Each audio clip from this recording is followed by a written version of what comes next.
Pada pagi 27 Ogos 1883, dunia mendengar satu suara yang tidak sepatutnya wujud di bumi. Dari tengah Selat Sunda, di antara Sumatera dan Jawa, Gunung Krakatau meledak dengan kekuatan yang menyaingi senjata paling dahsyat yang pernah dicipta manusia. Dentumannya melantun di udara, memukul langit dan akhirnya dicatat sebagai bunyi paling kuat dalam sejarah moden. Sebelum hari itu, Krakatau hanyalah sebuah pulau sunyi yang jarang disebut dalam peta kolonial Hindia Belanda. Tetapi di bawah dasar lautnya, selama berabad-abad, tekanan sudah terkumpul. Pada bulan-bulan terakhir sebelum letusan, langit di kawasan itu mula berubah warna. Asap bangkit seperti seruling gelap ke langit dan bunyi-bunyi aneh bergema dari perut bumi. Namun tiada siapa mengetahui bahawa alam sedang menyediakan satu peristiwa yang bukan sahaja akan meragut puluhan ribu nyawa, tetapi juga mengubah iklim global, melakar semula peta Nusantara dan meninggalkan kesan visual yang akan diabadikan dalam seni dunia. Letusan Krakatau bukan sekadar tragedi tempatan, ia adalah peristiwa yang merentas benua.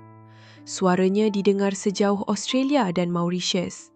Abu letusannya memberi kesan kepada petani di Eropah. Langit yang berubah warna memberi inspirasi kepada pelukis di Skandinavia. Dan saintis di London menggunakan peristiwa ini untuk melahirkan ilmu baharu tentang atmosfera bumi. Inilah kisah bagaimana satu letusan di Nusantara mengubah dunia tanpa sesiapa sedar. Untuk memahami kedahsyatan Krakatau, kita perlu kembali ke hari-hari sebelum ia mengamuk. Selat Sunda pada masa itu adalah laluan utama antara Laut Jawa dan Lautan Hindi. Kapal-kapal dagang British dan Belanda melintas setiap hari, membawa rempah, kopi, getah dan hasil bumi Nusantara.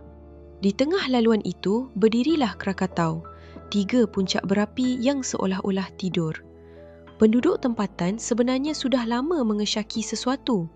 Pada Mei 1883, gunung itu mula batuk-batuk kecil. Abu turun seperti salji kelabu, memutihkan bumbung rumah dan daun pokok kelapa.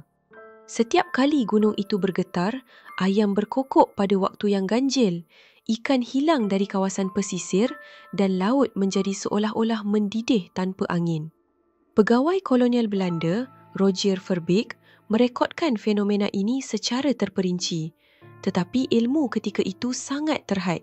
Tidak ada alat pengukur gas, tidak ada satelit dan tidak ada seismograf moden. Dunia belum memahami bagaimana satu gunung kecil mampu menyimpan tenaga sebesar itu. Pada 26 Ogos, letusan semakin kuat. Langit malam bertukar jingga. Cahaya merah dari puncak Krakatau memantul di permukaan laut seperti obor gergasi. Tetapi semua itu masih belum menyentuh kemuncak. Alam seolah-olah sedang menarik nafas terakhir sebelum menjerit. Jam 10.02 pagi, 27 Ogos 1883. Letusan itu datang bukan sebagai satu bunyi, tetapi sebagai satu hentakan yang memecahkan udara. Letupan Krakatau telah menghancurkan 2/3 strukturnya dan tenaga bunyinya dianggarkan melepasi 300 desibel, angka yang mustahil untuk ditanggung tubuh manusia. Di kapal Norham Castle, lebih 60 km dari pusat letusan, anak kapal rebah serta-merta apabila gegendang telinga mereka pecah. Kapal-kapal yang berada ratusan kilometer jauhnya melaporkan bunyi seperti dunia meletup.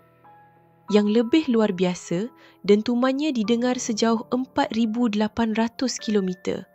Di Australia Barat, penduduk melaporkan bunyi tembakan meriam. Di Mauritius, orang kampung menyangka kapal besar meletup di laut. Tidak ada satu peristiwa dalam sejarah manusia yang pernah menghasilkan bunyi sejauh ini.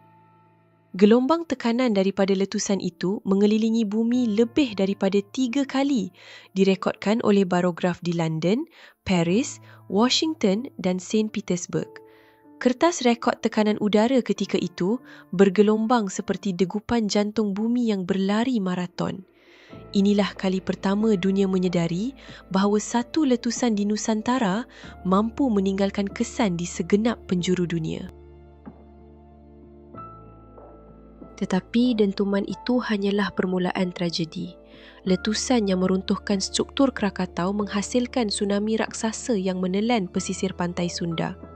Ombak setinggi 30 hingga 40 meter melanggar kampung-kampung dengan kekuatan yang tidak pernah dibayangkan manusia pada abad itu. Dalam laporan kolonial Belanda, terdapat kampung yang hilang dalam masa kurang dari 1 minit.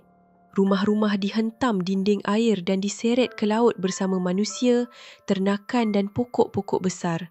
Banyak kampung tidak pernah ditemukan semula, lenyap dari sejarah. Korban rasmi berjumlah lebih 36,000 orang, tetapi angkanya hampir pasti lebih tinggi. Mayat terapung di laut selama berhari-hari. Pantai berubah wajah sepenuhnya. Tanah yang dahulu menjadi pekan kecil terus menjadi hutan sehingga hari ini. Letusan itu bukan sekadar memadam nyawa, ia memadamkan keseluruhan komuniti dari muka bumi. Abu dan gas sulfur dari Krakatau naik sehingga 80 km ke stratosfera. Di sana, ia membentuk lapisan halus yang bertindak seperti cermin kecil, memantulkan cahaya matahari dan mengubah warna langit di seluruh dunia. Fenomena ini menyebabkan matahari terbenam menjadi merah pekat selama berbulan-bulan. Bukan sahaja di Nusantara, tetapi juga di Eropah, Amerika Utara, Timur Tengah dan Asia Timur. Surat khabar British pada tahun itu menyebut bahawa langit kelihatan seperti bermandikan api. Fenomena optik yang sama dipercayai menjadi inspirasi kepada lukisan terkenal The Scream oleh Edvard Munch. Dalam catatan peribadinya, beliau menggambarkan langit sebagai merah darah dan bergelora seperti api, gambaran yang sepadan dengan laporan visual pasca Krakatau pada tahun-tahun itu. Kesan daripada sulfur di stratosfera menyebabkan suhu global menurun sehingga 1 darjah Celsius. Tanaman gagal di beberapa wilayah dunia. Salji turun lebih awal. Ribut luar biasa melanda beberapa negara Eropah. Letusan satu gunung kecil di Nusantara telah menukar cuaca seluruh planet. Letusan Krakatau merobek pulau itu menjadi serpihan. 2 puncaknya hilang, satu lagi tinggal sebagai separuh gunung. Di tempat gunung itu berdiri, ternganga kawah raksasa di tengah laut. Bentuk dasar Selat Sunda berubah sepenuhnya. Laluan air baharu muncul, arus laut berubah arah dan kedalaman selat meningkat di beberapa lokasi. Perubahan ini memberi kesan kepada pelayaran dan ekologi. Kapal-kapal dagang perlu melakar semula laluan navigasi mereka. Nelayan kehilangan kawasan tangkapan tradisional. Tanah yang dahulu kukuh kini menjadi laut yang dalam. Namun, alam semula jadi tidak membiarkan luka itu kosong. Pada tahun 1927, dari dasar kawah itu muncul satu kon kecil yang naik dan tenggelam berulang kali sebelum akhirnya menjadi pulau tetap, anak Krakatau. Ia terus membesar tahun demi tahun, seolah-olah bumi melahirkan kembali keturunan kepada gunung tua yang telah hancur. Krakatau bukan sahaja bencana. Ia adalah titik permulaan bagi revolusi sains atmosfera. Selepas letusan itu, saintis seluruh dunia berkumpul dan mengumpulkan data daripada ratusan stesen cuaca. Gelombang tekanan yang mengelilingi dunia berulang kali memberi bukti bahawa atmosfera bumi lebih kompleks daripada yang difahami sebelumnya. Dari kajian inilah lahirnya pemahaman tentang lapisan stratosfera, aliran angin global dan kesan letusan gunung berapi terhadap iklim dunia. Laporan Royal Society mengenai Krakatau menjadi dokumen penting yang membentuk asas meteorologi moden. Setiap letusan besar selepas itu, Pinatubo pada 1991, Eyjafjallajökull pada 2010, Hunga Tonga pada 2022 diukur menggunakan Krakatau sebagai penanda aras.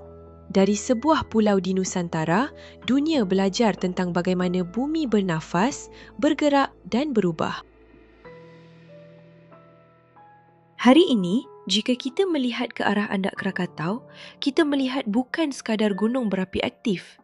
Kita melihat warisan tragedi, simbol kebangkitan dan peringatan bahawa alam mampu mengubah dunia dalam sekelip mata. Letusan 1883 mengajar kita bahawa Nusantara bukan pinggir dunia. Ia adalah pusat kepada peristiwa global yang meninggalkan kesan dari Laut Indonesia hingga langit Eropah. Krakatau pernah menjerit sehingga seluruh dunia mendengarnya. Dan walaupun suaranya telah lama hilang dari angin, kesannya masih terpantul dalam lukisan, dalam data cuaca, dalam peta baharu dan dalam cara manusia memahami bumi. Bumi ini rapuh, bumi ini hidup dan Krakatau adalah salah satu bab yang membuktikan bahawa sejarah tidak selalu ditulis oleh manusia. Kadangkala ia ditulis oleh alam.